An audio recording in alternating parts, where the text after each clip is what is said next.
Hey Magic fans, Paul of Let's Talk Magic podcast, formerly the Orlando Magic UK, here with your game day preview. Today we are talking about the Magic returning home to take on the LA Lakers for an injury hit Orlando. It's the start of technically what is a fun game homestand. One of those games is actually on the road in Mexico. UK tip time is 11 p.m, which is 7 p.m. for our friends in Orlando. To watch here in the UK, you will need an active NBA League Pass subscription. Going to start talking about the Magic first. Season record of 3-2. We stand tied third in the Eastern Conference. It's tied third through seventh. Teams with a 3-2 record. So far, points per game, we are scoring 107.6, conceding 104. The conceding figure is superb. That sees us third in the NBA for least points conceded. Sees our offensive rating at 21st and the defensive rating at a brilliant second in the NBA. Magic are averaging 10.6 steals per game. It's 53 for the season so far, which is the league's second best rate. Scoring led again by Franz Wagner with 18.6 points per game, and following up in second is now Paolo Banchero, who after the previous game against Utah is scoring 16 points per game, and Cole is at 15.6, Cole Anthony that is. So Paolo is also the team leader for both assists at 4.6 and steals at 2 per game. Jalen Suggs is also tied with Paolo for steals at 2 per game. So the last game, the Magic finished the road trip with a nail-biting 115-113 win over the Utah Jazz. Multiple lead changes and momentum shifts. Orlando led by 7 with under 2 minutes remaining, only to see the Jazz come back to take a single point lead. That's the game where Paolo has erupted for a season best 30 points, and it included the game winning basket with 14 seconds remaining, giving the Magic a 1-point lead. He was patient, he was efficient, and he played with aggression. So good to see him break out of this perceived slump that he's been in, and he said all along it was coming, and yeah, this is, as he said in his interview post-game, this is what he does. With just over a second left in that game, Taylor Horton-Tucker missed a game-winning opportunity for the Jazz from the 3. Wendell Carter went up and claimed the rebound. He was fouled on the way down, and in doing so he hit the floor. He was unable to continue, and Anthony Black took the subsequent free throws, splitting the pair to give us a 2-point lead. Franz then made a steal to break up a final opportunity for the Jazz, and the Magic took the win.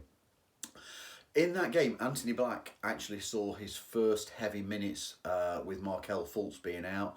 Black made all 4 of his field goals that he attempted. He finished with 9 points in the game. He made 3 rebounds, he got an assist, and he got 2 steals.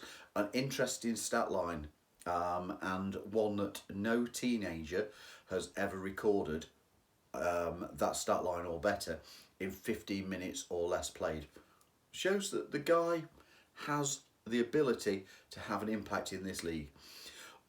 Other stats for the game: Orlando took 36 free throws, making 27 of them. Far better rate than we've been seeing. That was a 75% success rate. We had 27 assists, 16 steals and 9 blocks. Really positive stats. And the 3-point shooting, again, we saw an increase in the efficiency of that. 35.7% rate of makes on the 3-point shooting. As a concern, yeah, turnovers still remained, and we could do with those reducing, let's say. Starting unit was changed with Markelle being a late scratch. Jalen Suggs moved into the point, and Gary Harris came in as the shooting guard position. Franz Wagner, Paolo Banchero and Wendell Carter Jr. rounded out that team. Now, as to tonight, our injury report is impactful, and it isn't happy reading. Markelle Fultz, first of all, he's questionable, having missed the Jazz game with left knee soreness and some swelling. Gary Harris, he is listed as day-to-day but out with a groin injury, having retired from the Utah game at half-time. Wendell Carter Jr., he is out for 3 to 6 weeks minimum with what was initially reported as a fracture to the left-hand middle finger. And finally, Kevon Harris is still also out. Therefore, for tonight, the starters have to change again. Jalen Suggs, Franz Wagner, Paolo Banchero, they will continue. But who joins them? If Markel Fultz is fit, he starts at the point guard without a doubt. If he doesn't, does Cole Anthony move in, or do we see Anthony Black get his first start in the NBA? At the centre, who gets the start? And the deciding factor in this could easily be around our opponents tonight, namely Los Angeles Lakers, Anthony Davis.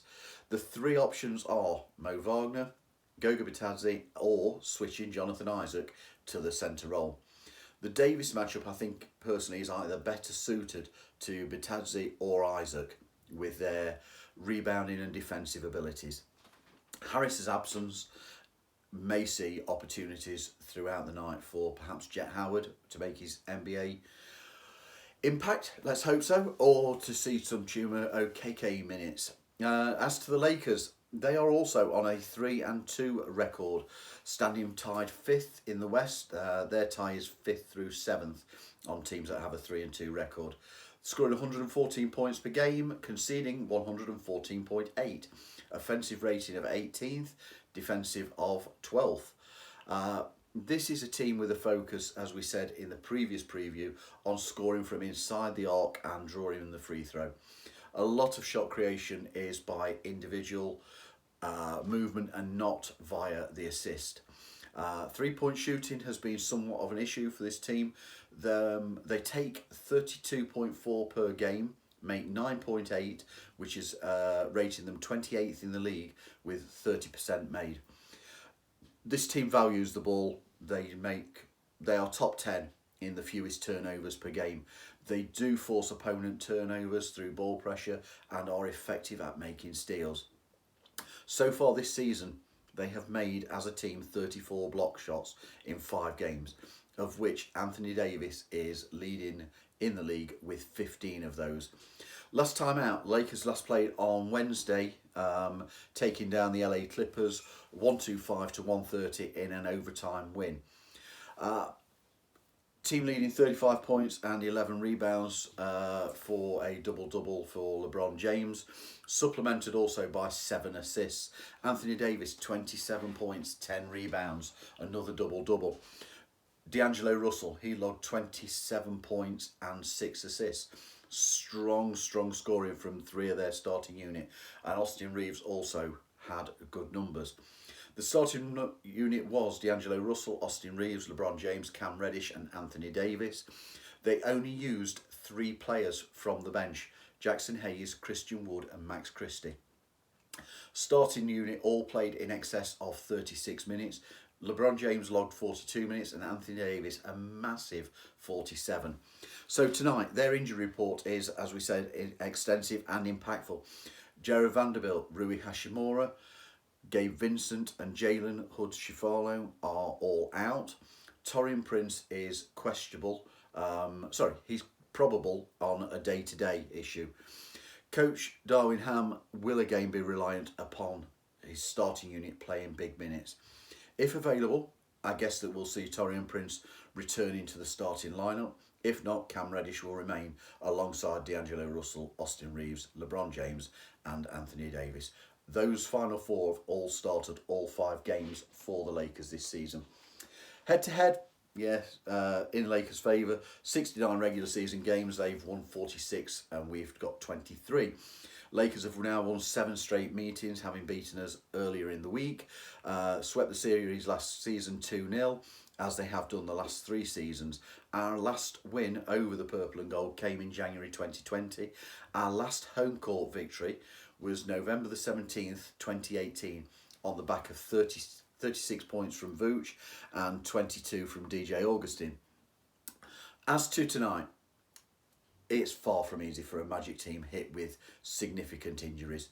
There will need to be some time for this Magic team to adjust to the new rotations that the team will have. However, that being said, at 3-2, the Magic are at least where we as fans, I think, would have hoped that they would have been. We've beaten 3 teams that, no disrespect to them, we should have beaten, and we've lost to 2 that are considered serious contenders this season. It's a positive start. The injuries have now put a tarnish on that though. The homestand is going to be a testing one for Orlando. We have strong opposition in the Lakers tonight, then we take on the Dallas Mavericks, Atlanta Hawks and Milwaukee Bucks.